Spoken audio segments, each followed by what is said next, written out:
Bruce Boudreau joining us now. Bruce, it's that time of year. Lots of turnover behind the benches in NHL cities.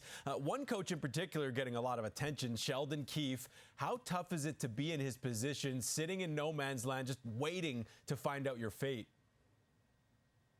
Man, I've been in that chair more often than I tend to want to remember, but it's tough because there's a couple things that happened during this week here. You're waiting, you've heard all the outside noise as much as you don't want to hear it. But you're waiting. Am I doing all the exit interviews, or is the GM doing the exit interviews? That becomes really an apparent. If they don't want you to do the exit interviews, then a lot of things aren't going that well.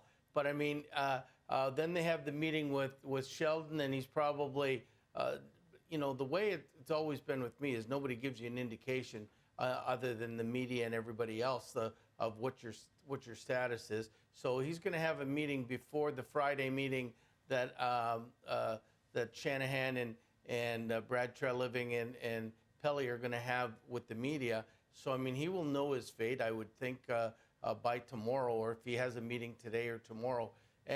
But it's tough on every coach because you don't want to go outside, you don't want to talk to anybody, you just want to stay inside until you feel what's going on, and nobody wants to lose their job.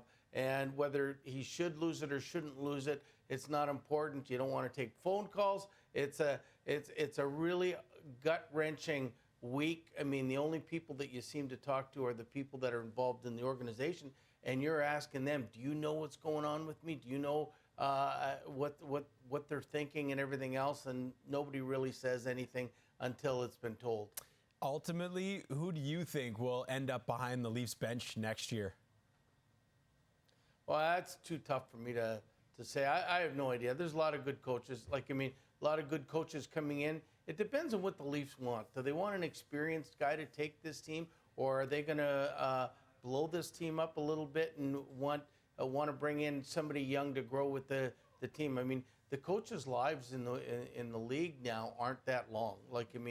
When you think about it, if you can go 3 or 4 years at the most with one team, you've done a really good job. But for me to mention a name, just look at the names that are out there. There's a lot of guys that still want to coach, whether you're an old guy or a young guy. But there's plenty of good ones to choose from. But I think everybody's got their own style. So it depends on what Brad Treliving really wants in this situation. What kind of guy he wants? What does he know the person? Usually the GM knows the guy that they want, and they have a feeling for him. And so the two can get along, and they think along the same lines. Those are usually the way it works out. You mentioned the shelf life of coaches. Keefe is the 5th longest tenured coach, and he only got the job in late 2019. Do you think the fact that there are so many quality coaches available leads teams to pull the trigger maybe quicker than they should, Bruce? I don't think it's about the quality of the coaches. I think it's a win now league. And ever since Vegas won basically as an expansion team, I think all the owners say, hey, listen, why can't we do that? Let's win now. And you can't fire 23 players, and so that's been the same through the test of time. And it's unfortunate, but a lot of good coaches have been let go. That's why a lot of good coaches get rehired. Peter Laviolette is on his 6th team right now. You can look at the guys that are in there. Paul Maurice, he's been Winnipeg, Toronto, Carolina, now Florida, and I don't know if there's anybody else in there. But every team seems to have a coach that's DeBoer in Dallas, the same thing. Bruce Cassidy, they've all been let go, and they're all real good coaches. But so I think it's all about winning now, and then when the GMs have the exit meetings with the players, they have a little bit of input. At least the star players do.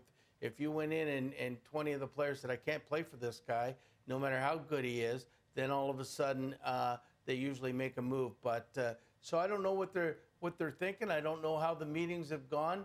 But good coaches lose their jobs, but good coaches also get second opportunities and third opportunities. Lots to keep an eye on. There are still a half dozen teams needing to make decisions behind the bench. Bruce, thanks for this. No problem. Anytime.